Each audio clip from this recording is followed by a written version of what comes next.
Selamat pagi teman-teman semua. Selamat datang lagi di podcast Menjadi Remaja. Terima kasih teman-teman bayaran di situ. Terima kasih.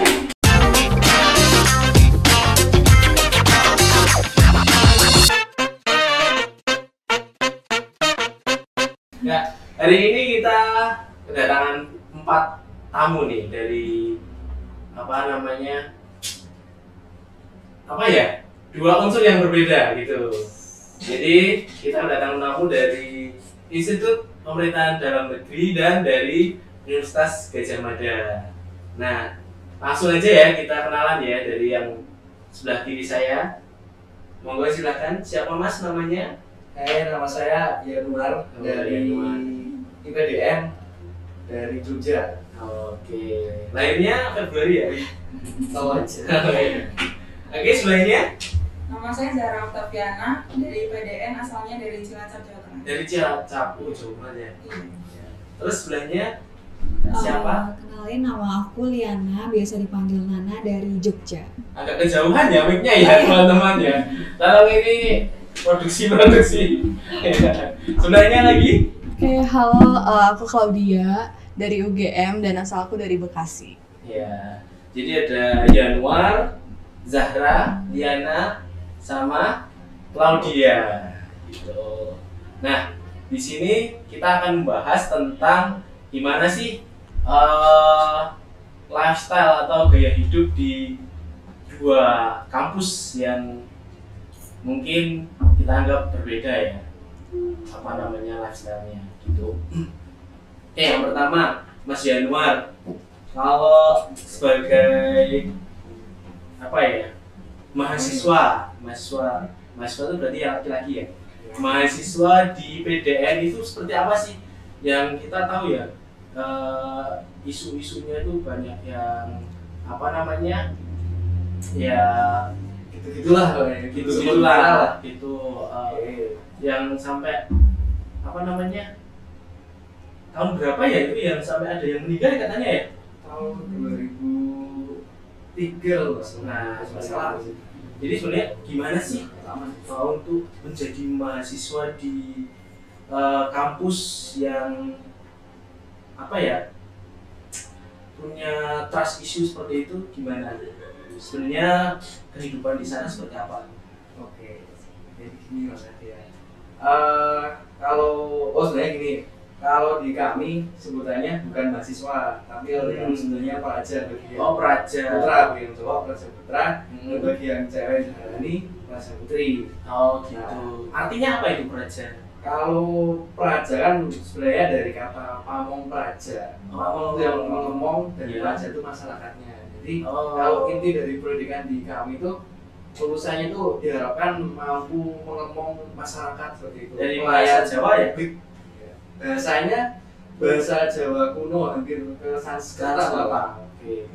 Oke, kembali ke topik tadi ya tentang kehidupan yang punya kayak trust issue atau background yang dulu kayak gitu. Iya, betul. Gimana ya? Kalau dari sudut pandang saya, sebenarnya dulu tuh kan IPDN tuh awalnya dari APDN, dari kampus. Iya, akademi ya? Akademi. Nah, terus digabungkan jadi satu. Pada akhirnya menjadi IPDN, dan pas penggabungan itu mulai udah Sudah lah. Tadi yang digabung apa itu? APDN itu dijadikan satu. Ada 2 akademi gitu ya. Sebenarnya APDN itu banyak, ada di seluruh Indonesia tuh tersebar. Oh iya. Nah, dari APDN itu dijadikan satu. Dulu namanya STPDN. Sekolah tinggi Pemerintahan Dalam Negeri. Nah, kemudian diubah menjadi Institut Pemerintahan Dalam Negeri. Kalau kehidupan tentang praja laki-laki ini seperti apa sih sebetulnya? Yang mungkin nanti teman-teman yang nonton ya, remaja-remaja itu ya banyak nih yang mau masuk ke sana tapi takut gitu ya, dan lain sebagainya, biar tahu. Sebenarnya nggak perlu takut sih, karena jujur saya selama pendidikan di sana nggak pernah tuh sampai kesentuhan fisik kayak yang dulu itu. Mungkin itu Perlu dicatat ya ini ya. itu catatan penting ya. Bahkan ya nggak ada apa-apa, sentuhan fisik pun nggak pernah. Kalau misalnya ada hukuman pun cuma hukuman disiplin lah ya, karena kan juga disiplin di sana tuh emang perlu dijaga dan yang mau ditingkatkan itu modalnya ya disiplin itu. Contohnya apa tuh? Misal tuh kalau misalnya kan ada apel pagi dan apel malam gitu kan. Kalau misalnya contoh sanksinya paling ya push apel telat gitu doang. Jadi nggak sampai kayak dulu dipukul atau gimana, itu udah nggak ada. Itu dulu dan itu udah diubah dan dihilangkan. Pak Menteri Dalam Negeri pun udah menegaskan bahwa kekerasan harus dihilangkan, sama sekali tidak boleh ada kekerasan di bus kemudian. Jadi nggak perlu takut, dan ya buktinya selama di sana nggak pernah tuh dapat kekerasan atau dapat sentuhan fisik sama sekali pun nggak pernah saya dapetin gitu. Jadi untuk remaja-remaja yang nonton ya, ini belum ada panggilan untuk sebutan untuk teman-teman yang nonton ini jadinya. Jadi perlu dicatat ya, kalau institut pemerintahan dalam negeri yang sekarang tidak ada apa yang seperti isu-isu yang di luar seperti itu ya. Jadi untuk teman-teman yang mau masuk ke sana disiapkan aja belajar yang giat gitu ya, fisiknya juga ya, terutama ya kesehatan gitu aja sih. Kalau untuk pelajar putri seperti apa Mbak Zahra di sana? Kalau buat pelajar putri sendiri, kalau yang namanya kekerasan dari dulu kan memang Kurang ada ya, pelajar putra ya. Ada paling kalau misalnya itu ya sanksi-sanksi aja. Kalau di kami tuh ada namanya TBO. Apa itu? Itu tugas bantuan operasional. Jadi kalau misal tadi nih contohnya telat apel, TBO itu biasanya kita ada punya buku sendiri. Nanti sekali dalam satu hari itu kita ada 2 kali tanda tangan. Jadi ada laporannya. Terus kayak ada itu namanya sanksi. Jadi setiap hari itu kita harus laporan, minta tanda tangan dari pengasuh. Terus ya biasanya ada diperbantukan untuk sesuatu, ada tugas tambahan. Kayak misal bantu masak gitu. Nggak masak. Oke. Apa ya, isu-isu di luaran di PDN itu ya sangat-sangat gitu. Lawannya feminis apa sih? Apa ya? Bukan, satunya lagi. Maskulin. Terlalu maskulinis gitu ya. Jadi disiapkan aja. Apa sih? Ini kan banyak banget ya, IPDN itu dari zamanku itu menjadi sebuah favorit, termasuk UGM juga. Jadi banyak remaja-remaja atau anak muda itu yang cita-citanya itu kalau nggak ke IPDN ya ke UGM gitu. Kalau di IPDN sendiri apa sih kira-kira kiat-kiatnya untuk bisa masuk ke IPDN? Dari Mbak Zahra dulu mungkin. Kalau kiat-kiat yang harus dipersiapkan buat seleksi IPDN itu kan kalau seleksi itu ada beberapa tahap ya. Nah, yang pertama itu SKD. SKD itu kayak tes pengetahuan, sama seperti tes CAT, CPNS, isinya TBK, TIU, sama TKP. TBK itu kewarganegaraan, intelijensi, sama TKP kepribadian. Iya. Itu biasanya banyak banget kok buku-buku buat panduan belajar kayak gitu. Terus bimbel-bimbel juga banyak. Terus tryout online itu juga banyak juga, itu bisa belajar dari situ. Terus kemudian yang kedua itu tes kesehatan luar. Biasanya kalau yang tahap itu tes kesehatan luar itu tuh persiapkan aja kesehatannya, fisiknya. Kalau dulu sih kebanyakan seringnya tuh minum susu berben ya biar badan itu bersih gitu. Kesehatan luar itu berarti yang terlihat gitu ya. Badan, gigi, bekas luka, mata. Terus setelah itu ada psikotes. Aku nggak bisa masuk tuh. Banyak bekas luka nih. Kalau psikotes itu ya seperti tes psikotes pada umumnya ya. Tapi kalau dulu tuh ada yang namanya, biasanya ada mempelajari tes gambar-gambar gitu. Tapi kalau mulai tahun 2020 itu udah nggak ada. Malah lebih mirip ke tes IQ kalau nggak salah tuh. Berarti tes psikotesnya metodenya yang berbeda Iya, ya. mirip kayak tes IQ. Terus setelah itu yang keempat itu pantohir. Di pantohir itu ada tes kesehatan lagi, tapi itu keseluruhan. Kesehatan dalam juga. Oh, kayak Jantung, EKG ronsen, gitu, ya. ronsen gitu ya. Semuanya itu dicek. Jadi kesehatan itu penting banget sih dijaga kalau misalnya buat persiapan tes. Terus habis itu ada tes kesemapaan. Kesemapaan itu lari 12 menit, push up, sit up. Kalau buat perempuan shining, kalau buat laki-laki itu pull up. Terus sama shuttle run. Lari angka 8. Jadi sangat selektif banget ya untuk Iya. bisa masuk ke IPDN ini. Iya, terus ada tes postur juga. Postur ya. Nah itu tambah saya nggak bisa masuk gitu. Kalau dari pelajaran cowok gimana? Apakah ada perbedaan atau sama saja tesnya seperti itu? Kalau dari yang Raja Putra ini sama ya, cuman perbedaannya tuh kalau yang di Putri mungkin ada tes USG, tapi kalau USG cuma itu aja sih bedanya. Oh, biasanya di tes kesehatannya itu. Tapi kalau secara keseluruhan sama, dan mau putra maupun putri cowok saya punya kesempatan yang sama, jadi nggak ada putra khusus belum ada cowok, putra saya itu nggak ada, semuanya punya kesempatan yang sama. Tapi kuotanya itu per provinsi biasanya. Oh, ini Kalau juga pas- perlu dicatat. kalau pas zaman saya dulu tuh kuotanya 15, tapi yang Jogja ya Mas Januar ya? Jogja. Jogja 15. Terus kemarin terakhir tuh Jogja 5 orang. Kuota dapat kuota 5 orang. Tahun ini. Tahun ini 5 orang guys. Jadi lima lima- 3 kemarin lah 5 orang. 5 orang kemarin. Oke. Terus ini satu lagi yang mau kutanyain sebelum nanti geser ke UGM ya, terkait orang dalam. Nah, banyak nih stigma dari masyarakat tuh. Wah, susah daftar, ngapain daftar orang sing wis lolos wis mesti orang dalam. Nah, itu gimana? Pasti ya, itu pasti banyak stigma kayak gitu ya. Tapi selama yang saya alami kemarin, selama saya proses tes, proses seleksi itu, saya lihat dengan mata kepala saya sendiri tuh kayak nggak mungkin banget orang dalam tuh bisa buat apa ya, bisa buat ikut campur di situ. Soalnya tesnya itu benar-benar transparan, kayak tes TKD maupun dasar tadi live, transparan. Terus psikotes pun ngeprint soalnya juga di ruangan, fotokopi di ruangan, jadi benar-benar transparan dan nggak bisa ada intervensi dari pihak luar. Bahkan orang dalam pun nggak akan bisa berintervensi. Jadi aman-aman aja, yang penting harus persiapkan dengan sebaik mungkin gitu aja. Jadi itu perlu dicatat juga. Jadi catatannya banyak teman-teman.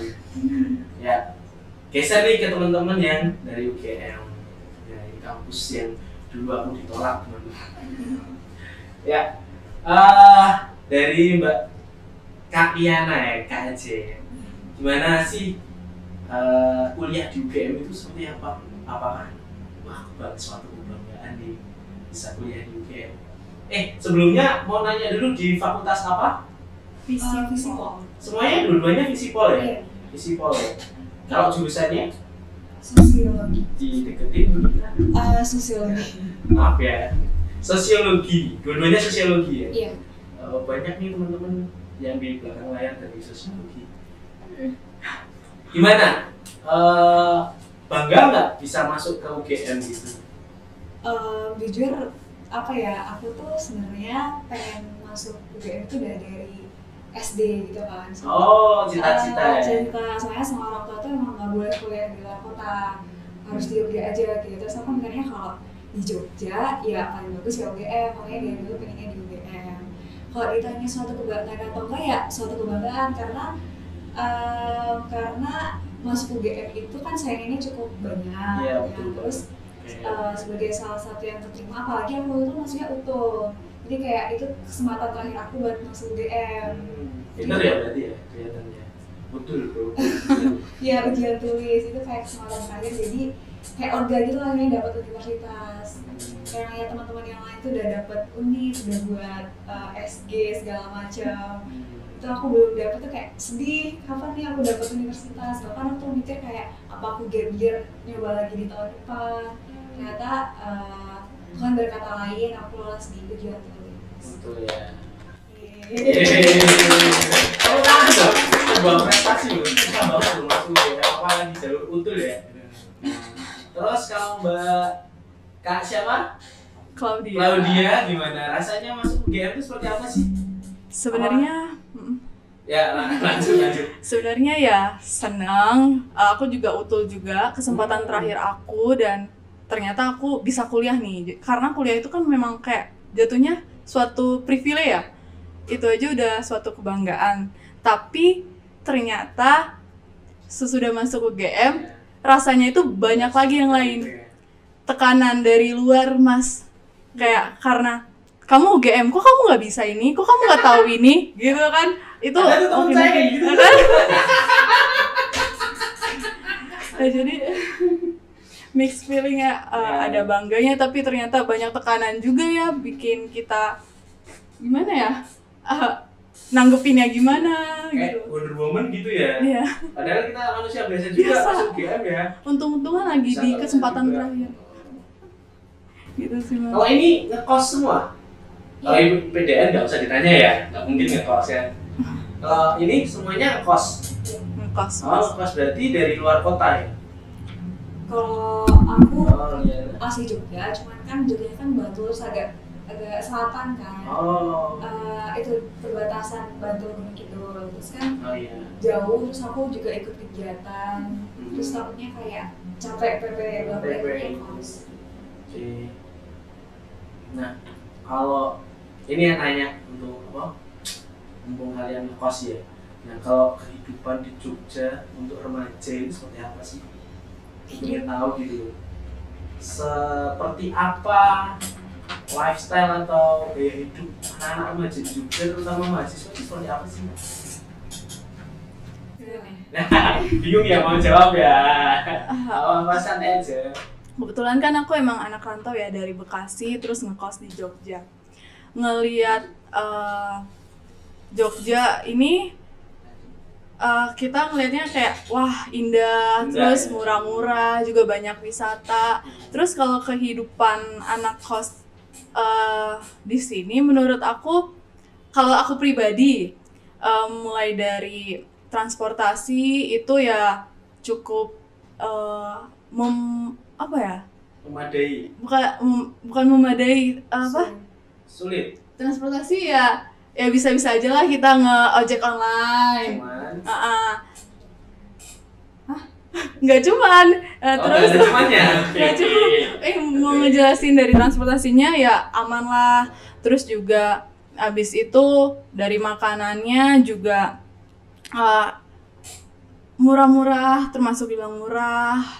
Terus juga kalau kehidupan sama di kos ya sebagai anak kos kita juga tetap milih-milih misalnya kayak mau mengeluarkan sesuatu apa uang itu itu sih Mas. Jadi harus pinter ini ya kalau anak kos itu memanage ya belajar, memilah. belajar banget tentang hidup mandiri ya. Iya. Jadi jangan sampai kita di awal bulan makan enak, di akhir bulan cuma makan proma. Nah, itu masalahnya. Itu dirasain nggak sih di PDN ada nggak sih kayak gitu?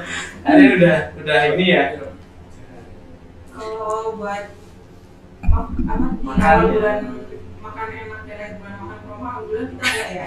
Karena Karena ada di kita udah dijatah jatah sehari ya. selalu makan 3 kali sehari. Kecuali kalau misalnya waktu siang itu pagi aja. Nanti siang sama malam kita harus jadi dua. Gitu. Jadi bedanya di situ ya. Iya. Jadi kalian kalau dari yang mahasiswa UGM benar-benar harus belajar untuk mandiri banget. Kalau dia tadi dari mana asalnya? Dari Bekasi Mas. Bekasi ya? Wah, Bekasi jauh banget. Planet lain. Paling lain. Ngomong-ngomong tentang remaja nih, ada nggak sih di antara kalian, terutama di PDN, di UGM juga sih, tentang stigma pacaran yang kurang baik atau yang kurang sehat kalau bahasanya sekarang? Dari UGM dulu, gimana sih gaya pacaran teman-teman di UGM itu kayak gimana sih? Atau pas kalian ketemuan ngedate gitu, X sama dengan 3+1 berapa sih ya gitu? Kayaknya kalau sampai X sama dengan 3+1 tuh kayak nggak sampai sih. Nah, nggak sampai ya. Jadi gimana tuh? Kalau aku mungkin kan aku di Visipol. Punya pacar nggak di Sunda? Kebetulan belum. Oh, kebetulan belum. Karena aku di Visipol, terus di Visipol aku di sosiologi. Jadi aku mungkin lihatnya di lingkup teman aku di Visipol. Jadi kurang tahu mungkin di fakultas lain ya. Kalau di Visipol tuh aku melihatnya itu apa yang diutamakan adalah konsen sih, kayak anak-anak Visipol tuh mengutamakan konsen dalam berpacaran. Jadi kita tuh Kayak gimana tuh contohnya? Mungkin misalnya pacaran tuh bukan hal yang tabu kayak udah gitu, asalkan kedua belah itu kayak konsen. Ya, komik gitu. Iya. Beda. Gimana ya jelasinnya, konsen kayak misalnya ya persetujuan masing-masing. Oh. Mungkin dianggap masyarakat misalnya pacaran itu terlalu tabu. Tapi kalau di kita mungkin kayak ya asalkan kedua orang itu udah konsen dan saling menyetujui untuk pacaran, ya udah biarin aja. Kayak ya biarin aja, kita nggak ngurusin kehidupan orang lain gitu. Kayak bodo amat lah, yang penting nggak ganggu musik kehidupan kita.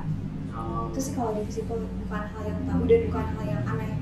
Bahkan mungkin beberapa teman saya ada yang cinlok satu jurusan, satu fakultas tuh banyak tuh.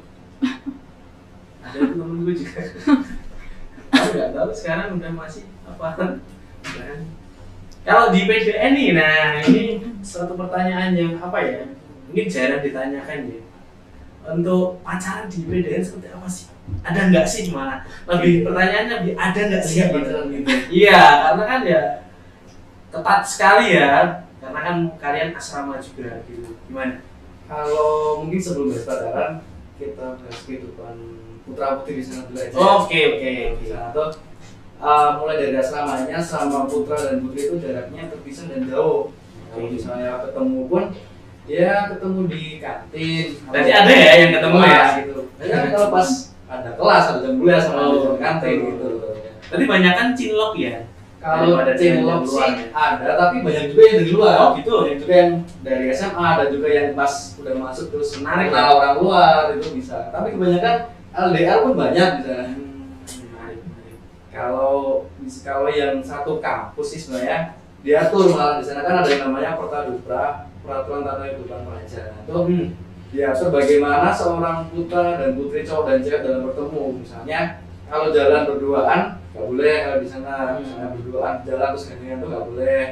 Terus kalau misalnya mau berdua itu harus ada temannya lagi, karena kalau mau keluar pun harus dalam keadaan berbaris ya kalau di sana ya. Makanya kalau bahkan pas jam pesiar tuh jam kita boleh keluar jalan-jalan gitu ya. Pesiar benar. Itu pun kan posisi juga nggak boleh lepas seragam, masih pakai seragam ya nggak boleh jalan berdua, cowok cewek nggak boleh.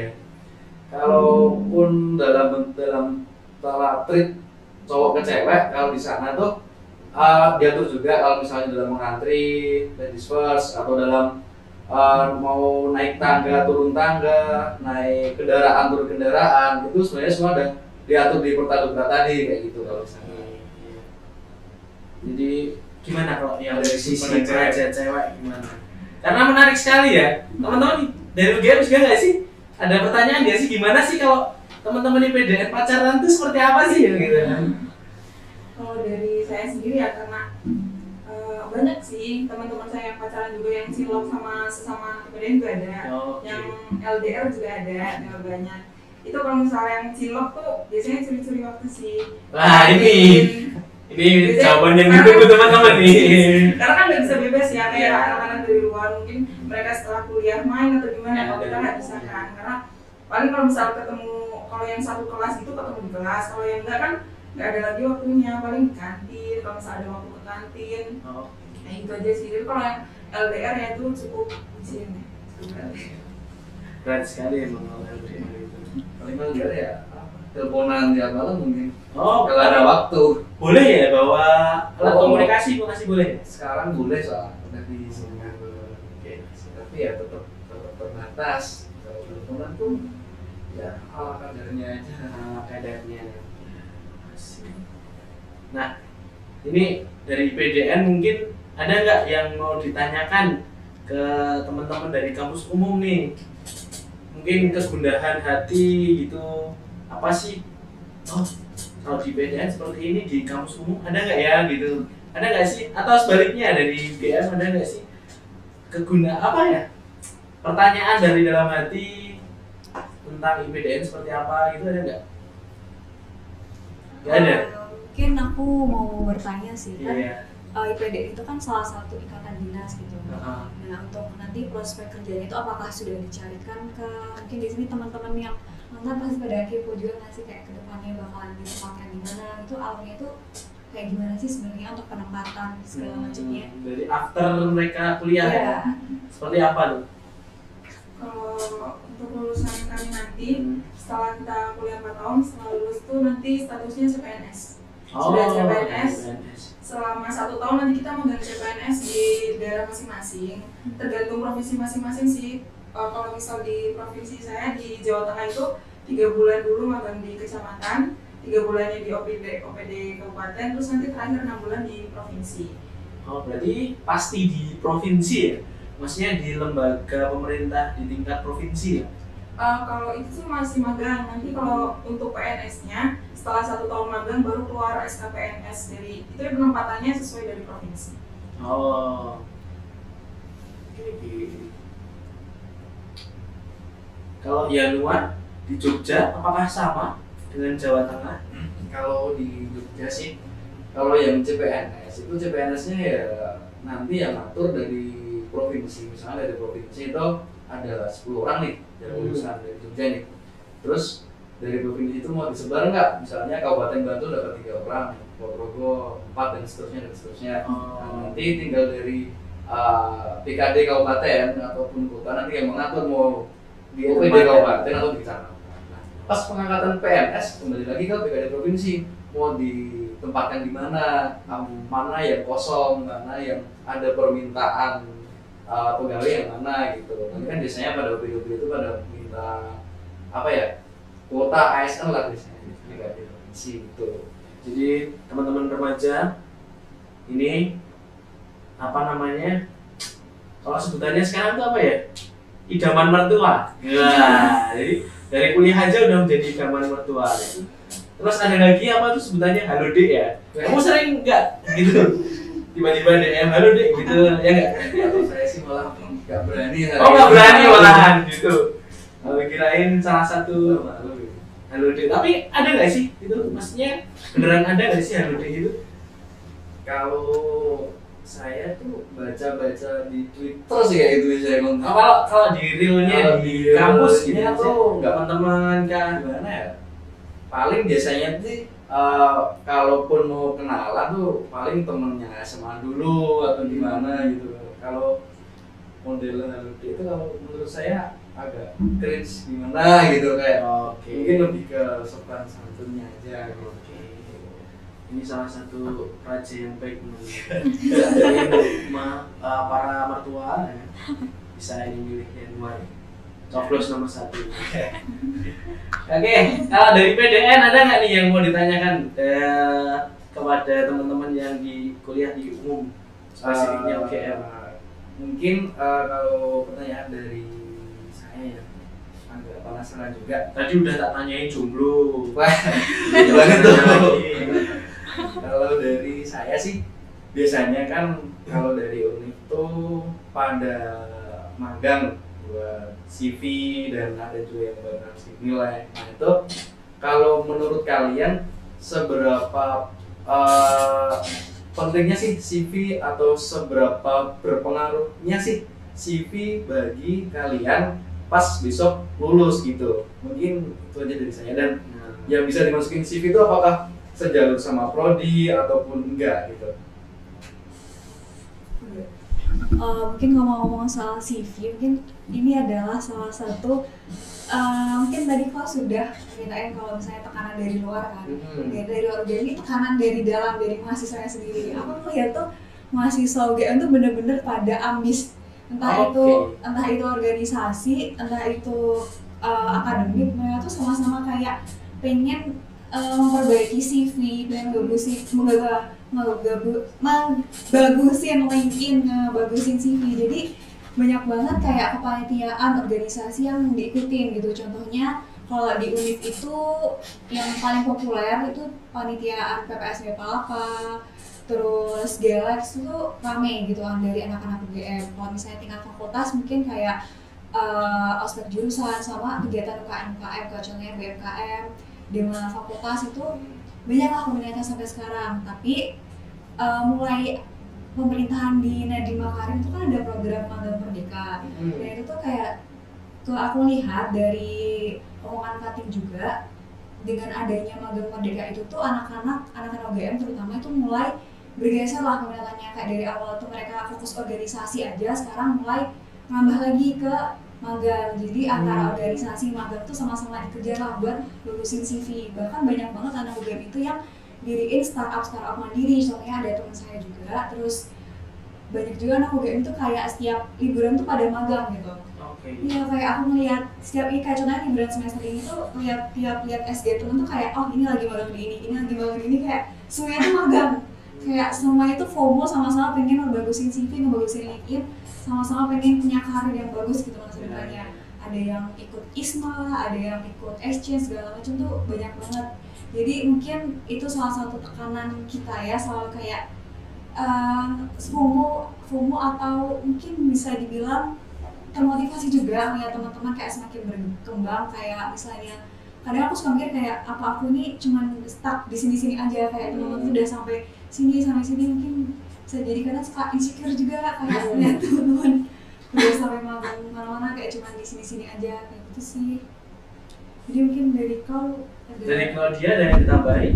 Sebenarnya kalau untuk memperbaiki dan memperbagusi CV itu emang tujuan kita untuk kerja nanti. Karena emang kita dari jurusan bukan seperti teman-teman IPDN yang udah langsung langsung ke CPNS. Kita masih struggle nantinya setelah kuliah 4 tahun kita harus mencari kerja. Nah, gimana caranya kita supaya bisa mencapai cita-cita kita atau karir yang kita inginkan, ya kita mencari solusi, yaitu mengasah skill kita dengan mengikuti organisasi, dengan mengikuti magang. Sebenarnya itu untuk validasi bahwa kita memiliki skill keahlian-keahlian ini selama kita mengikuti pengalaman berorganisasi dan bermagang itu, dan kita tulis di CV. Dan ya CV itu kan yang emang dipertimbangkan di dunia kerja nantinya gitu sih. Mas. Soft skill dan hard skillnya kalau di kuliah umum lebih teman-teman lebih mengejar itu ya? Iya, jadi tidak hanya akademiknya aja, tapi kita juga mengejar non-akademik. Oke. Nah, nggak terasa udah 30 menit nih teman-teman. Lebih kayaknya ya. Jadi terakhir aja nih buat teman-teman yang nonton, remaja-remaja yang nonton, dari IPDN dulu, apa sih pesan-pesannya yang ingin disampaikan ke teman-teman remaja yang nanti mungkin nonton? Soalnya nih bebas. Mungkin kalau dari saya buat teman-teman remaja, mungkin aku tuh udah disebut remaja baru 22 tahun sih, masih remaja tapi udah agak remaja akhir ya, sampai ke 24. Intinya manfaatkan masa remaja kalian, nakal boleh tapi tahu batasan. Wah, itu aja sih kalau dari saya. Statement dari Yanuar ya. Harus punya target, tujuan, dan cita-cita. Nah, betul sekali itu. Kalau dari Zahra? Kalau dari saya sendiri, buat para remaja yang nonton nanti ini, jangan sia-siakan masa remaja kalian. Nanti kalau misal kalian menyanyiakan masa remaja kalian, pasti bakalan nyesal sendiri kan. Kayak teman-teman dari UGM ini yang masih harus cari kerja nantinya, mereka berjuang di awal dulu. Kami juga yang dari IPDN juga harus berjuang dulu sebelum masuk ke IPDN buat nantinya setelah lulus bisa langsung CPNS. Jadi jangan sia-siakan masa muda kalian, manfaatkan sebaik mungkin.